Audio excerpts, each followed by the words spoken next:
It's been 50 years since the Apollo 11 moon landing, so what time better to celebrate than now a movie that opens with the historic event?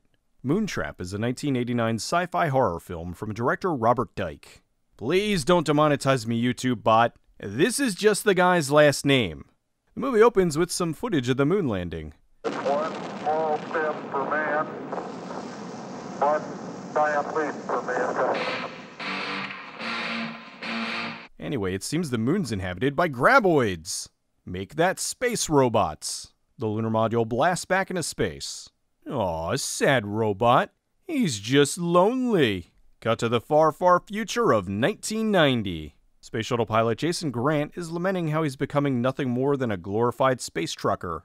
The moon! The trap? Grant's doing a monologue while his co-pilot, Ray Tanner, is taking a nap. Back in Mission Control, they inform him that yes, the giant Eggo is both crispy and delicious. Grant decides to prank Tanner awake.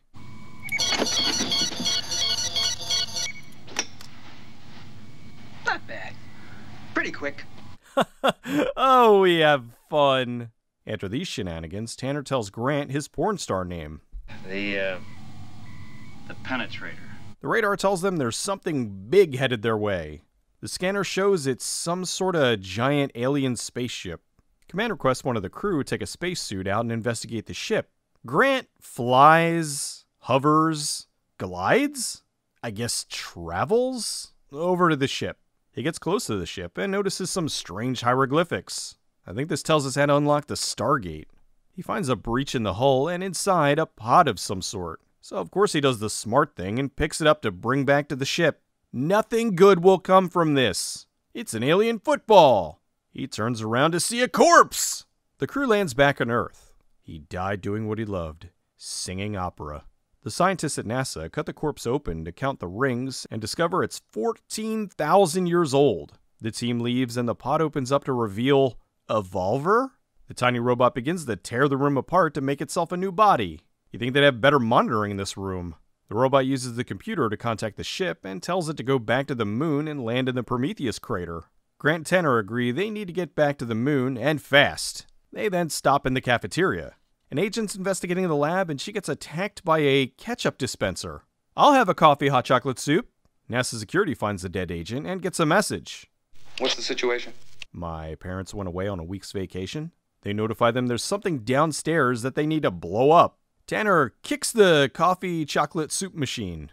We don't take no shit from a machine. They head to the basement to find the original Bionicle.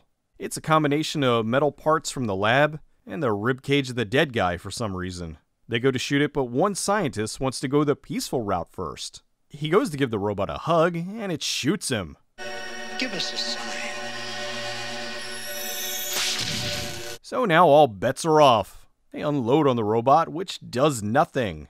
It's just a bunch of lab parts welded together. Why is it impervious to bullets? Do they switch tactics? Nah, they just keep shooting it even though it does nothing. Grant sees the sprinkler system and has an idea. Use the water to short it out? No! Climb into the ducts above the machine and shoot it in the face with a shotgun. What? How big are these air vents? Back at Grant's house.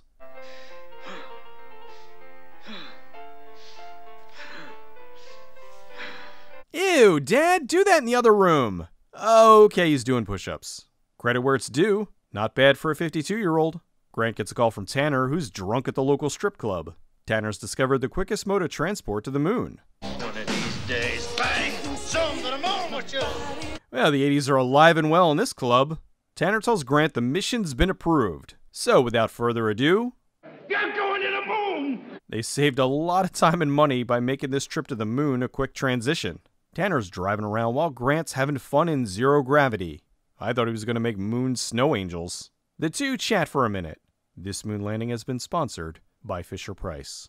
The robot goes back to the lunar lander and assaults it with naughty tentacles. Uh-oh, screamers! The rover gets stuck, so they have to walk. They climb to the top of the hill and find this hidden moon base. Hopefully it's not those Iron Sky moon Nazis. So now the rover can drive along just fine.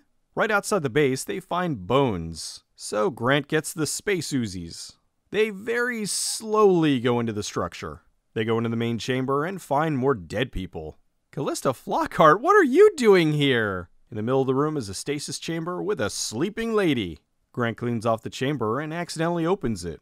Inside, the woman is still alive. Hello, space lady. The two introduce themselves and discover her name is Mira. That's a lovely female you got there, Mira. Looks like her old boyfriend didn't make it. The robot hijacks the lunar module. They go to leave, and thankfully, Mira has her own spacesuit. Just then, Robot Spider! They kill it, and Mira informs them the aliens are called the Kalium. I knew it! They hop on the rover and head back. When they arrive, they see the lander's gone. They follow the Kalium tracks until the rover runs out of power. They then walk the rest of the way. So they walk, and walk, and they walk. Finally, they get to the ship, only to be attacked by the Kalium. Grant takes one out, but another gets Tanner. These things look like they're partially made of beef jerky. The shuttle orbiting the moon is pulled in by some force which slams it to the ground and kills their only way home. Tanner is desperately trying to tell Grant it's time for his death speech. Leave it to Bruce Campbell to make a silly death face. Grant and Mira walk back to the rover. He searches the compartments and finds a portable space igloo. Trapped in the moon. Hunted by killer space robots. Minutes ago, his best friend was just killed. She's a human that's 12,000 years old. What can they do? What do you think they do?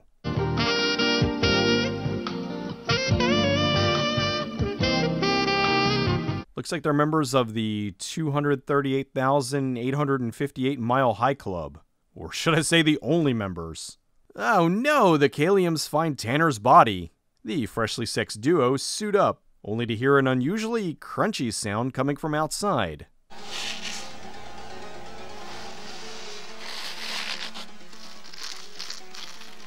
Bruce is making that wacky Evil Dead 2 face. It tears a hole through the tent and wrecks the love nest.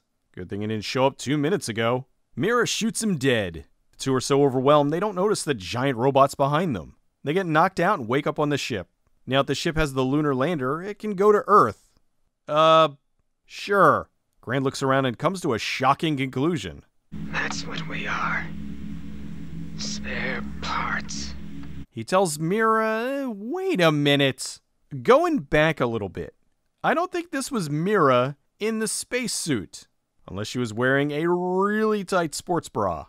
Anyway, a robot comes out to cut them up for spare parts. It doesn't seem to be too good at its job. Grant gets loose and beats it to death with a severed arm. They get back in their suits and look for an exit. Mission Control sends a rescue team. Captain is making frowny faces. The two find a strange area in the ship full of these little robot pods. They pass by the Jumbotron to see the space shuttle outside. Which shuttle is it? Spatial Endeavor. Space shuttle what? Spatial Endeavor. They discovered the lunar lander was the last piece the Klel-aliens, whatever, needed to finish the ship. That seems oddly specific. Good thing NASA equipped it with a self-destruct feature. Grant sets it to blow up, then uses the Space Uzi to launch them outside the ship. Kaboom! That is one clean explosion. Sometime later, Grant's getting ready to take Mira to a fancy dinner party. It was my duty. To please Chekhov's booty. She's telling him how she's sad that all her people are dead, but she's happy with him. In another part of the world, one of the pods landed in the perfect spot! A junkyard! The movie was shot mostly in 2 warehouses in Troy, Michigan in early 1988. Director Robert Ike and writer Tex Ragsdale met when they were both 5 years old in kindergarten. They became lifelong friends and bonded over their love of sci-fi. When they got older, they wanted to get into the entertainment industry. Dyke was directing commercials and frequently worked with his production assistant, Bruce Campbell. When Dyke and Ragsdale decided to make a sci-fi movie, they offered Campbell a role. While working on funding, Dyke did the miniatures for Evil Dead 2. They were looking for the right lead and stumbled upon an interview with Walter Koenig. Star Trek IV: The Voyage Home was just out, and Koenig said in an interview how he never carried a movie before, which was something he always wanted to do. They contacted him with the offer to be the lead in this science fiction film, and he jumped at the chance. To attract investors, Dyke used his skills to make some shots with miniatures and put together a demo reel. They got their funding fairly quickly and started filming in January of 1988. The concept for the film was essentially a buddy cop action movie in space. with astronauts in place of the cops. Most of the Kaliums are rod and cable puppets. The alien ship and many of the backgrounds were matte paintings. The strip club was a miniature Dyke had previously built for a commercial. The surface of the moon was powdered cement. They tried other things, but that was the best material that had the right look and feel.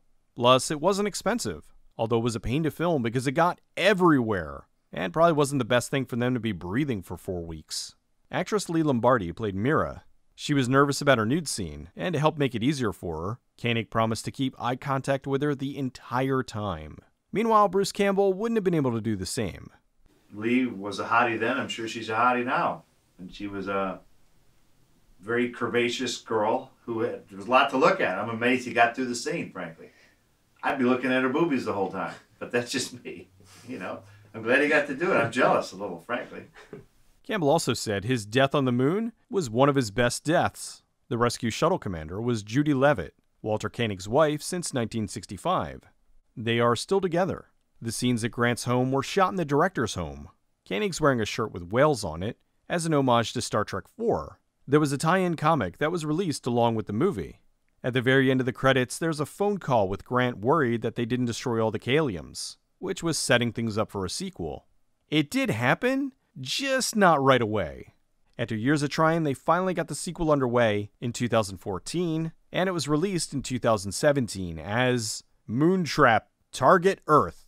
None of the original cast returned. I haven't had a chance to see it personally, so I can't say if it's good or not. I'm going to check it out soon, so I'll let you know. Moontrap is an enjoyable sci-fi film that pairs two cinema legends, Walter Koenig and Bruce Campbell. Although in more recent years, Bruce Campbell has become somewhat of a horror god, so when the film was released on Blu-ray, they changed the cover from this to this. This made it seem like Campbell was the star, when really he was the co-star. Nothing new though. Movie companies do that all the time.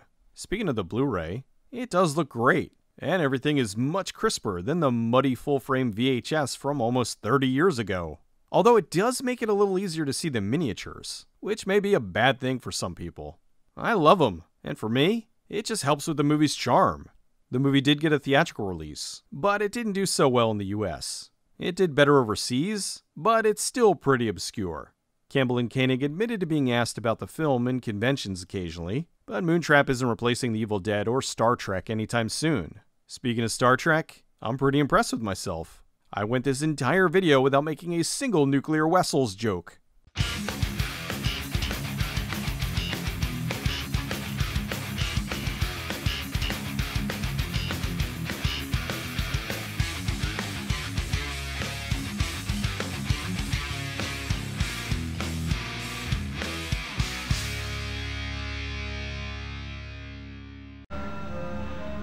We don't take no shit from a machine.